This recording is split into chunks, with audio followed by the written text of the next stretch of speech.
So we're gonna make a worm farm using stuff we have laying around. So we have this fridge that came out of an RV, and this wood here, just some random 2x4s and some planks, and then I've got some PVC and some screen, and there's a plastic tub I found. So we'll get it inside and see what we can come up with. Hopefully we figure out a worm habitat here. Alright, so we determined that about yay high is where we want it to be. So that's about 38 to 39 inches.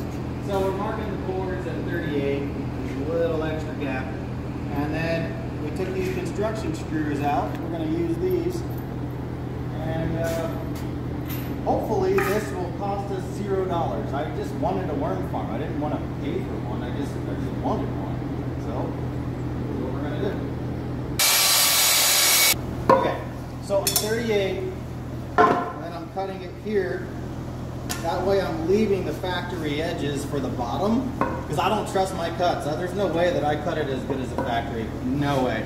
So this cut is going to be at the top, because I don't trust myself on this thing. Okay, so we're going to be putting one 2x4 going straight down this way, and one 2x4 straight down this way, and then when this one is here and this one is here, we're going to screw it in like that. So that way it's all together, and then we're going to use self-tappers and go here. But as you can see, this piece is bent. So I'm going to show you something real quick. Just use a couple of crescent wrenches, make them skinny, and just kind of work your way up. Cool. Alright, so I wanted to show you something else. You might be wondering, how is it that I'm working on this and it's so stable? Well, let me show you something. Actually, let me hand this phone back to my son so he can show you while I point it to you. Alright, so if you see right here, we've got a milk crate thing with a bunch of pieces of wood with 4x4s with a little piece of wood. So it's super stable and definitely not sketchy. Okay, I'm trying to make sure I get this flush on the side here. Come around to the side here. So right here, it needs to be flush. Because if it's not flush, it's going to be weird. I'll show you why later. But first, let me try to make sure this is perfectly square, because my worms don't want to live in a lopsided place. And I'm not using a square or a level for this. I just don't care. It's just a worm habitat that I'm getting for free. Oh my gosh. Okay, hang on. Hang on. Hang on. We got this. Oh my gosh. Okay, self-tapping screws can really just be really annoying sometimes. Just so that you know. So when you're doing this and you're frustrating yourself, just know you're not alone. Seriously though. I know that there's probably a trick to this.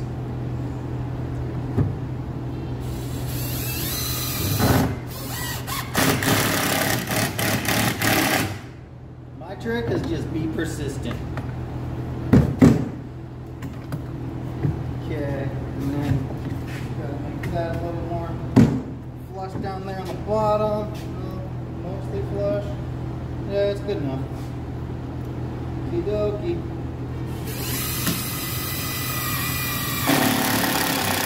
Once you get the first one, the next one's really not that hard. Okay, so now this is kind of flush, because now I can screw it in like this, and then right here I'm going to run a couple screws going down, so it's super stable. But that wasn't really that flush, honestly. I feel like I could have done better. Yeah, I could have done better. Next time, definitely I'll do way better. Oh no!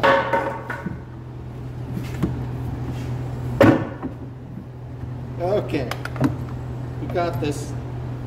We're doing it. Worm farm for free. Okay, see how that went this way when I went this way? That's because it wasn't flush. But I've got those construction screws, and we're gonna make it flush again. We're gonna fix that. Fix that real quick.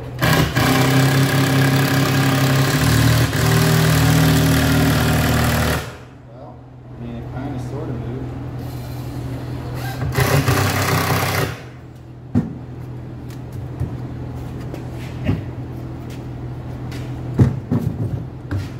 Come on. There we go.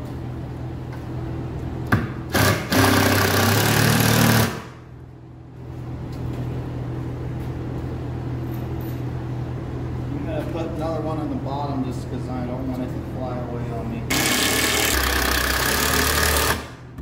Okay, so I'm not going to bore you with the details. I'm going to do the other three, and then we'll come back.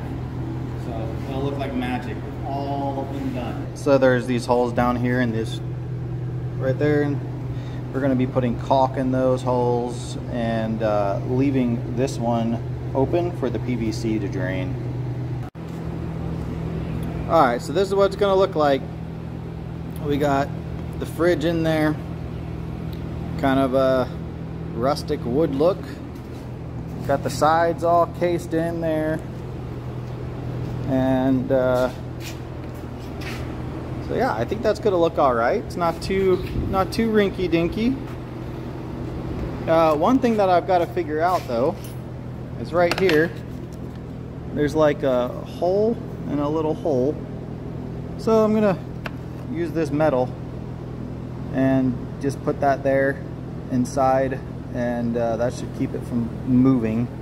And then I'm gonna do the same thing here, just put this in there and then add another block of wood here and drill a little hole in that, because right now if you try to open this, it's gonna flop off, so that would be annoying.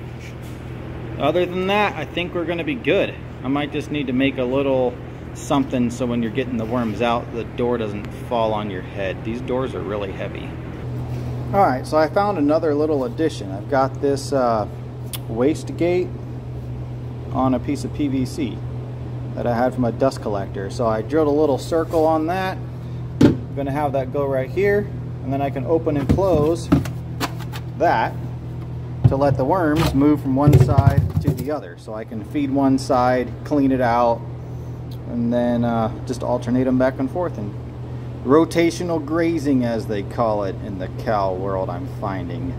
Okay, so a couple other little things on the worm farm here. So I didn't like that brown, so we spray painted it gray, really light, to try to keep that wood grain look on there. Got to screw that board back in better. And then I was thinking about ventilation for these guys, so I took a hole saw bit and just drilled a hole saw there, a hole, and then same thing on the other side. And then I'm going to take that window screen and just staple some window screen on the back to keep bugs from getting in there, and that should give them enough ventilation. I also pulled the gaskets out of the fridge doors. So there's no gasket, there's holes. I think that's going to do it on the ventilation. And then I'll show you that waste gate. So there's that. Open and close. The worms can go through and migrate over. And then there's the hole on this side. Okay, so I wanted to show you guys the worm farm now that it's completely finished. And this is the time of the year where you got to watch out for these little fuzzy caterpillars. Look at this little guy. He could put somebody into anaphylactic shock. We just want to scooch him on down out of here. Okay, so the worm farm. We painted the top because it looked a lot better than that 90s wood. And inside we've got coconut. It's spelled C-O-I-R. I have no idea. Core. I don't know. C-O-I-R. But it comes in a little brick that's 11 pounds. And you add a lot of water. A lot of water, like 5 gallons, maybe more. And mix it up. And then I also shredded up some cardboard. So that's what this is, and then it's mixed with a lot of water. So that's our base. And then I just ordered 2,000 worms from WWJD Worm Farm. So here they are. This comes with instructions, and he's just a small-time worm farmer getting started out on Amazon. WWJD Worm Farms, and so we'll give them a little shout out here. So here's our worms. He said to gently put them in here. Don't be tempted to dig a hole and then cover them up. So that was about 1,000, and they look nice and healthy for just being shipped. And yeah, look at that. Those look nice and lively. The instructions warn that they may be small and not be very lively from the shipping shock, but these look really nice. So we'll let them go there. And then we've got some compost I'm going to add to that. This is vegetable peels and coffee. We're just going to give them some food. These peels would do much better if they were minced up, but we're just going to throw them in there and see what happens. And we'll do some updates as we go and kind of learn more about these worms. But for now, we're just happy to have them. And it's a completely free worm farm. I think it came out looking pretty good. On the bottom here, this is how the valves came out. So we can drain this out every once in a while. Just put a bucket under here, and well, yeah, not bad for an old RV fridge.